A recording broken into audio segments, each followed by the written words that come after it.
Baylor Hall of Fame head football coach Grant Teaff, Sikkim 365 Radio and 365 Sports.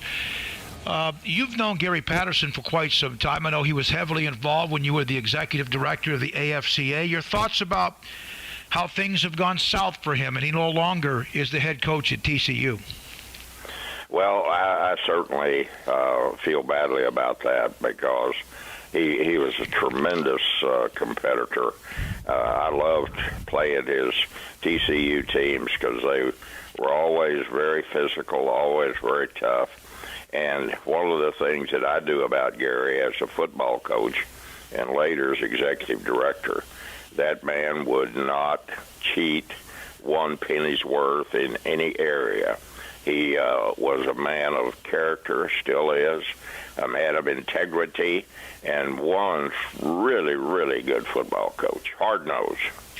Baylor fans aren't real fond of him because, obviously the rivalry back right before they started the Big Ten, they beat Baylor up pretty good. He and Briles had a pretty fiery, I guess you could say, rivalry. Yes. You get that feeling? You got that? You know that, right? Oh, yeah. And I understand that. But, that doesn't take away from the man and the character that he has and the program that he built. He's a tremendous football coach and a really, really fine man, and I love working with him on the AFCA board. And he was a part of that Child ID program that you were honored for just a couple of weeks ago as well. Yeah, very heavily involved in the Child ID as well as so many other things in our organization. The golf tournament was one of them. Coach, do you think he'll coach again? Well, I wish he would. He's a tremendous coach, and he's got a lot left in him. And if I were an athletic director out there with a vacancy, I'd be dialing his number to talk to him, to see where his heart is, to see if he has the passion, that it takes, and the willingness to do what it takes to be a head coach, the time, the energy, the effort that it takes, and then the praise and the abuse that goes along both ways with it.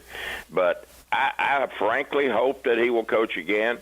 But I somehow probably think in my heart that he might not.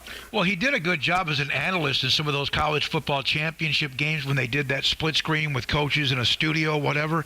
Oh, yeah. What are your thoughts as someone who ran the AFCA? There are now more than a half dozen coaches at the Division I level who have been either released, fired, or told they can continue, but they're gone at the end of the year.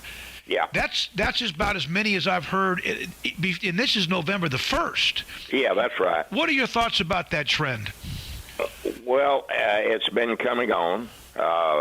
You could see it through the last several years.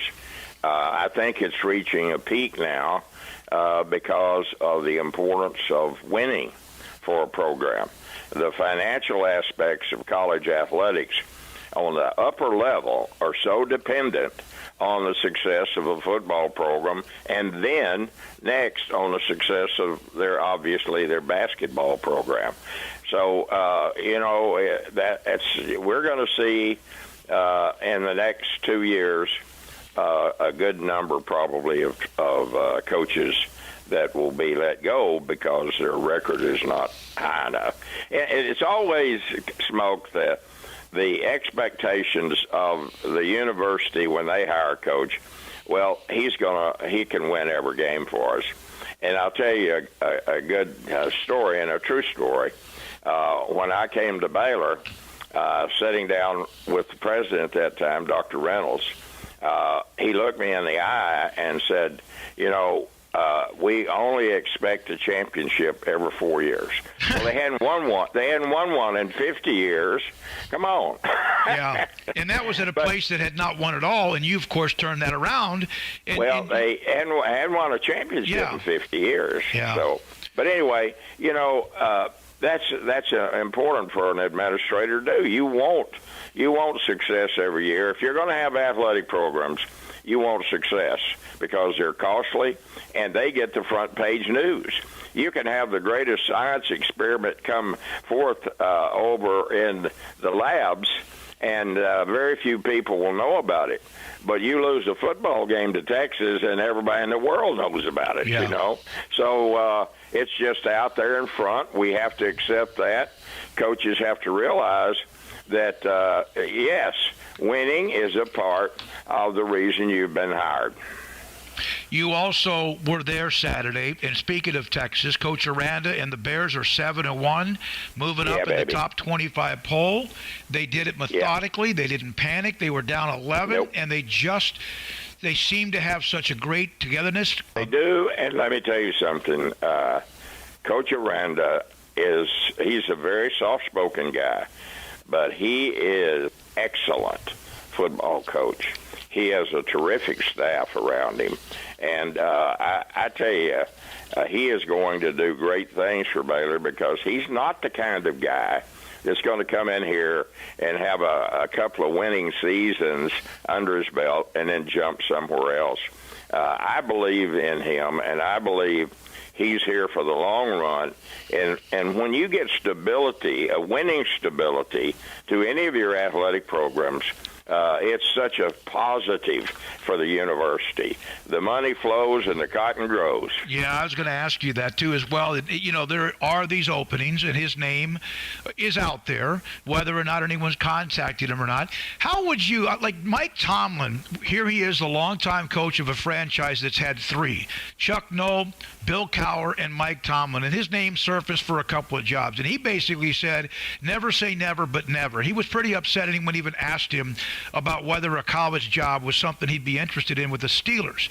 And then there's some that kind of dance around it. Coach Aranda kind of got philosophical about how he loves it here and more than just football, but coaches rarely ever say, I'm not interested. And if they do, most of the time they're probably lying. How would you handle that? How do you handle that? What's your advice?